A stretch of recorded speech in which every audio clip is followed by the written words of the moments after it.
तो स्टूडेंट आप सभी का फिर से स्वागत है हमारे नए वीडियो में। तो कविता के जैसा हम सीरीज चला रहे हैं। तो पहले वीडियो में मैंने कवर किया था बसंती हवा, और इस वीडियो में हम कवर करने जा रहे हैं सखी वे मुझसे कह कर जाते हैं। सखी वे मुझसे कह कर जाते हैं, कहकर जाते। इसे लिखे हैं मैथिली शरण, मैथिली शरण गुप्त, मैथिली शरण गुप्त।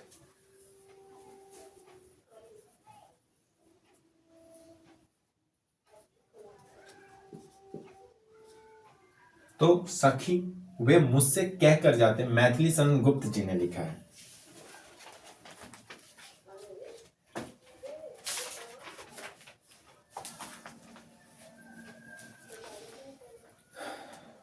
तो आप लोग ध्यान से पोएम को सुनिएगा, काफी आसान है और आप लोग को समझ भी आ जाएगा।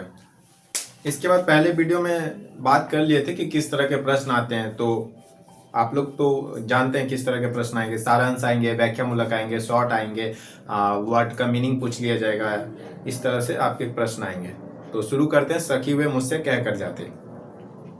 सखी वे मुझसे कह कर जाते, इस कविता के रचनाकार जो है अर्थात कवि जो है वो मैथिली शरण गुप्त जी है। इस कविता में जो आप लोग सभी जानते होंगे गौतम बुद्ध जी के बारे में, जिनको सिद्धार्थ भी हम लोग कहते थे, सिद्धार्थ नाम भी था उनका, गौतम बुद्ध जी का। उनकी पत्नी यशोधरा जी, उनकी मनोदशा के बारे में बताया गया है कि जब गौतम बुद्ध जी सिद्धि प्राप्ति के लिए, जब गौतम बुद्ध जी ज्ञान प्राप्ति करने के लिए अपना घर छोड़ के, यशोधरा जी को छोड़ के वन में चले जाते हैं, तो यशोधरा जी पर क्या बीतता है, यशोधरा जी के मन की क्या दशा होती है ना, वो बहुत ही कष्ट में रहते हैं, पीड़ा में रहते हैं। तो यशोधरा जी इसी पीड़ा को अपने सखी के सामने जाके व्यक्त करते हैं। तो ये इंट्रोडक्शन था, काफी आसान था, समझ गए कि जब गौतम बुद्ध जी अपनी पत्नी यशोधरा जी को छोड़ के चले जाते हैं वन में, तो यशोधरा जी का जो मनोदशा होती है ना, उनके जो मन में पीड़ा होती है ना, वो अपने सखी से जाकर बताते हैं यशोधरा जी। इस कविता में का इंट्रोडक्शन जो है यही है। तो अब हम पढ़ते हैं।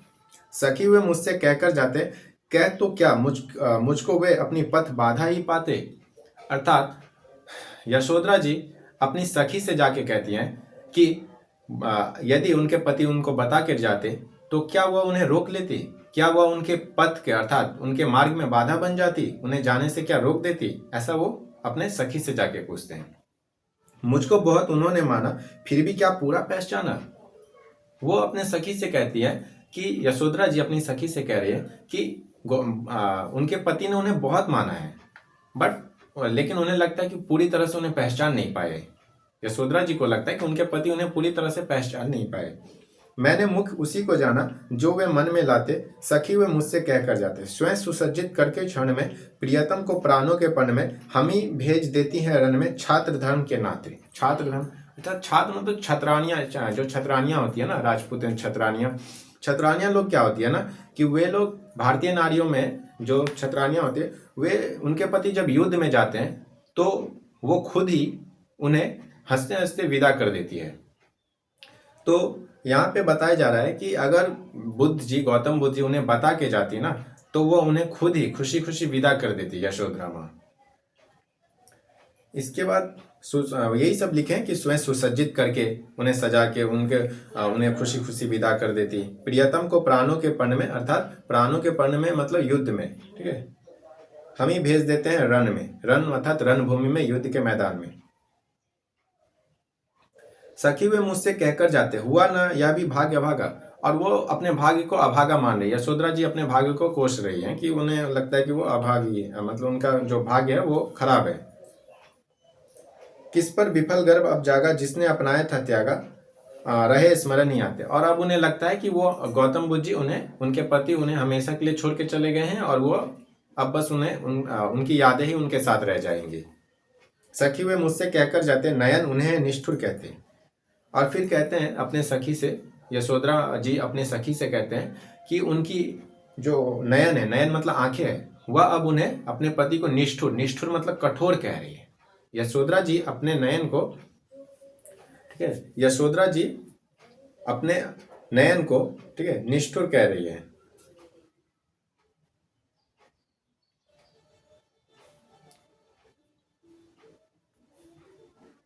सॉरी, यहाँ थोड़ा सा मिस्टेक्स हो गया। यहाँ जो मैंने फर्स्ट बोला था वो सही था, सेकंड में ऐसा नहीं है। नयन उन्हें है निष्ठुर कहते हैं। जो यशोधरा माँ की जो आंखें है ना, यशोधरा माँ की आंखें, ठीक है, नयन उन्हें है निष्ठुर कहते हैं। यशोधरा माँ की आंखें अपने पति को क्या कहते हैं? निष्ठुर कह रहे हैं, अर्थात कठोर कह रहे हैं, ठीक है।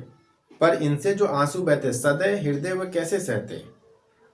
लेकिन वे बाद में सोचती है कि उनके पति शायद इसलिए भी उन्हें नहीं बता के गए, मतलब इसलिए नहीं बता के गए ताकि वे अगर बता के जाते ना तो यशोधरा माँ की आंखों में आंसू वो देख नहीं पाते। तो यशोधरा माँ सोचती है कि मेरे आंखों में जो आंसू आते उनके जाते वक्त, तो वो देख नहीं पाते, ठीक है, सिद्धार्थ उन्हें देख नहीं पाते, उनके आंखों में आंसू, इस वजह से भी वो बता के नहीं गए होंगे। सखी वे मुझसे कहकर जाते जाए सिद्धि पावे हुए सुख से। अंत में वो उनके मंगल कामना करती है, अपने पति के लिए मंगल कामना करती है कि ठीक है, अब वो चले ही गए हैं तो वो जिस चीज के लिए गए हैं, सिद्धि प्राप्त करने के लिए, ज्ञान प्राप्त करने के लिए, उनमें उनको सफलता मिले, उन्हें पूरा सिद्धि प्राप्त हो, ठीक है। और उनको एक उम्मीद है कि वे जरूर लौट कर आएंगे। यशोधरा माँ को एक उम्मीद है कि उनके पति जरूर लौट कर आएंगे और साथ में अपूर्व अनुपम लाएंगे। अपूर्व अनुपम मतलब अनोखा, अनोखा कुछ लाएंगे उनके लिए। अपूर्व अनुपम मतलब अनोखा, कुछ अनोखा लेकर आएंगे उनके लिए। रोते प्राण उन्हें पावेंगे, पर क्या गाते गाते। तो इतना उन्हें विश्वास है यशोधरा माँ को कि जब उनके पति आएंगे तो उनके लिए कुछ अनोखा लेके आएंगे।